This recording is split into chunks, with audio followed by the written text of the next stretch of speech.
একটি বেসরকারি সংস্থার উদ্যোগে অজয় নদীর পাড়ে তৈরি হবে বৈদ্যুতিক চুল্লি।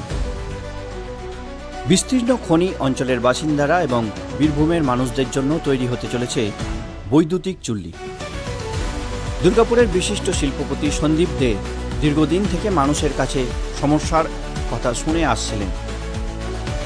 তারপর দীর্ঘদিন থেকেই তিনি ভেবেছিলেন বৈদ্যুতিক চুল্লি করার কথা। শেষমেশ সেই কাজের সূচনা করা হলো। আগামী 2026-এর 26শে জানুয়ারির মধ্যেই এই চুল্লি তৈরি হয়ে যাবে, এমনটাই জানান উদ্যোক্তা দে গ্রুপের ডিরেক্টর সন্দীপ দে। প্রায় 2.5 কোটি টাকা ব্যয়ে করা হবে এই কাজের জন্য। বিদ্যুৎ সরবরাহ করবে ইস্টার্ন কোলফিল্ড লিমিটেড।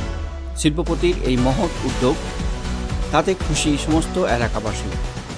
মঙ্গলবার দুপুরে এই বৈদ্যুতিক চুল্লির কাজের আনুষ্ঠানিকভাবে শুভ সূচনা করলেন পাণ্ডবেশ্বরের বিধায়ক নন্দনাথ চক্রবর্তী। এদিন পাণ্ডবেশ্বরের বিধায়ক নন্দনাথ চক্রবর্তী বলেন, দুর্গাপুরের বীরভানপুরে একটি মাত্র বৈদ্যুতিক চুল্লি আছে এবং সেই চুল্লির উপরেই নির্ভর করে গোটা দুর্গাপুরের মানুষকে থাকতে হতো। কিন্তু এবার এই চুল্লিটির কাজ শেষ হলে বহু মানুষ উপকৃত হবে।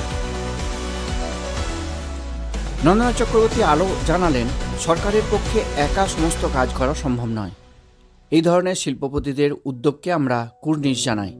তিনি বলেন, এই চুল্লির দেখভালের দায়িত্বে থাকবে পাণ্ডবেশ্বর পঞ্চায়েত সমিতি। তারাই সমস্ত লোক নিয়োগ করবে। আগামী বছর জানুয়ারি মাসের 26 তারিখে এই বৈদ্যুতিক চুল্লি চালু হয়ে যাবে, এমনটাই জানান আশাবাদী উদ্যোক্তা সংস্থার কর্ণধাররা।